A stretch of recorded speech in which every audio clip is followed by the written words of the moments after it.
આજે આપણે હનુમાન દાદાની પ્રિય પ્રસાદી બનાવીશું મરીદો.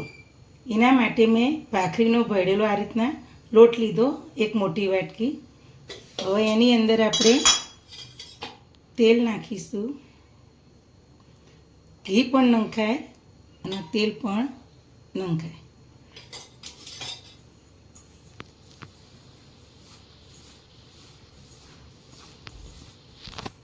મેં 2 ડોકલી મોટી તેલ લીધું અને આ રીતના આપણે સરસ લોટના મોઈ નાખીશું.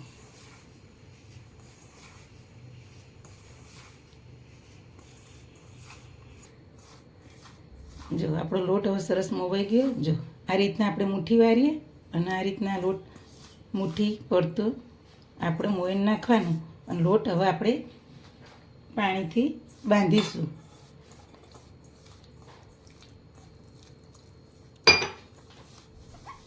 આપણે ભાખરી જેવો લોટ બાંધવાનો.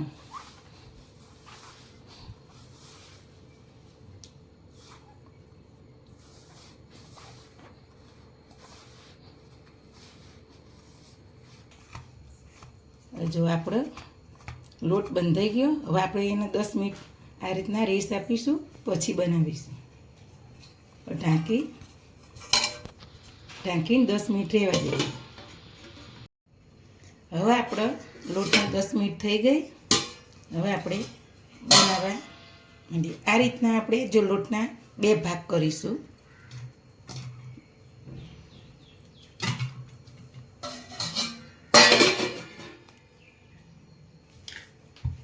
અને આ રીતના આપણે એનું ગોળ ગોળ ગુલ્લું બનાવીશું દબાઈ. એક બાજુ આપણે ગેસ ઉપર આવી રીતે કલાડી મૂકી, કલાડીમાં જ આપણે બનાવવાની છે. ભાખરી ટાઈપ ઠેઠું બનાવવાનું છે. હવે આપણે વેલણથી આ રીતના વણીશું. બહુ પાતળું નહીં અને બહુ જાડું નહીં, એ રીતના આપણે બનાવવાનું.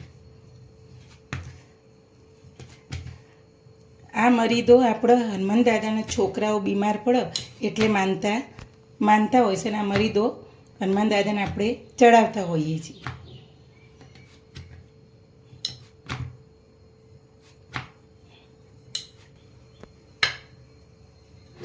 હવે આપણે અંદર જો આંગળીની મદદથી આ રીતના ટીચા પાડવા તો પણ પડાય અને આ વેલણના મદદથી પાડવા હોય તો પણ આ રીતના આપણે પાડી શકીએ.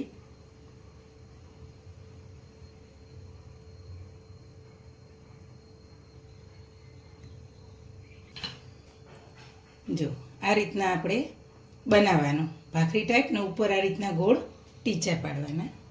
આ રીતના આટલું આપણે જાડું રાખવાનું, બહુ પાતળું નહીં અને અતિશય જાડું પણ નહીં.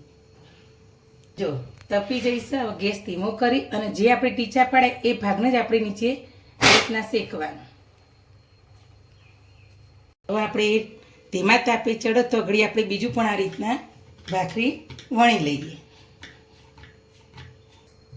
જો બીજો પણ આ રીતના આપણે હવે વણી લઈએ. હવે આપણે ભાખરીને આ રીતના ફેરવી દઈશું. જો એક બાજુ આ રીતના શેકાઈ ગયો અને બીજી બાજુ આપણે ફેરવી દીધી. ચડી રહેશે.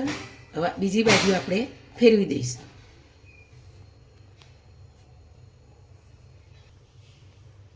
હવે આપણે જોઈ લઈએ. જો સરસ શેકાઈ ગયો. હવે એને આપણે ઉતારી લઈશું.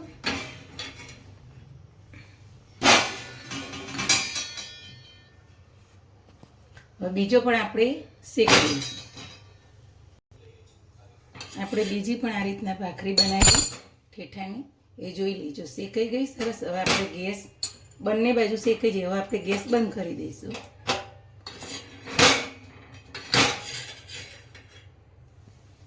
હવે આને 5 મિનિટ આપણે ઠંડુ થવા દઈશું, પછી એને ભાગીશું. હવે આપણે 5 મિનિટ થઈ ગઈ. હવે આપણે એને હાથથી ભાગી દઈએ. જો આ રીતના જ આપણે મસરવાનો છે. બહુ લોટ પણ જેવો નથી કરવાનો અને બહુ મોટો પણ નથી રાખવાનો. આપણે રીતના ભાગી દઈશું 2 ભાખરીને આ રીતના. હજી થોડો ગરમ છે એટલે ધીરે ધીરે આપણે બંને ભાગી દઈએ.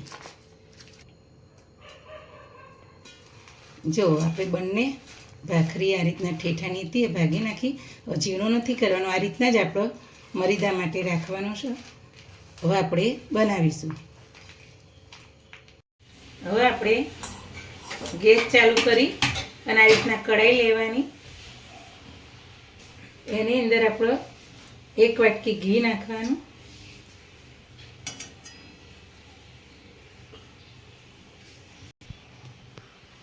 ઘી ગરમ થઈ ગયું. આપણે 1 વાટકી ગોળ નાખીશું.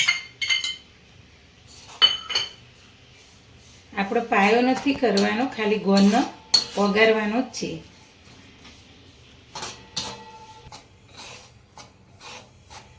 આમાં ઘીનું પ્રમાણ થોડું વધારે હોય.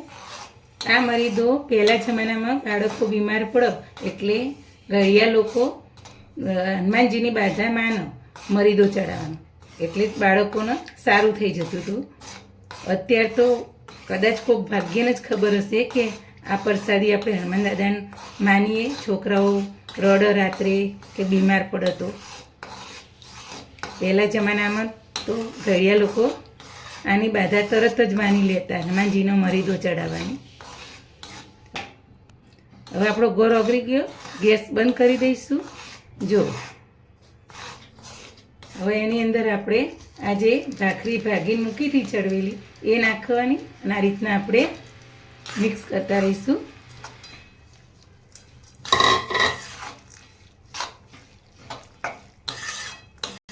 જો આપણો મરીદો સરસ તૈયાર થઈ ગયો પ્રસાદી માટે.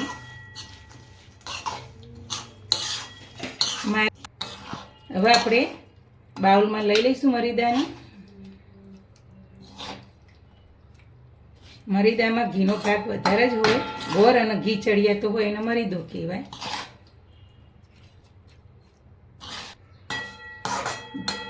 જેના પેટમાં તકલીફ વધારે રહેતી હોય એના મરીદો ખાય તો પેટમાં પણ સારું થઈ જાય છે. આપણો મરીદો તૈયાર થઈ ગયો. મારી નવી નવી વાનગી જોવા મારી ચેનલને શેર કરજો, લાઈક કરજો, સબસ્ક્રાઈબ કરજો.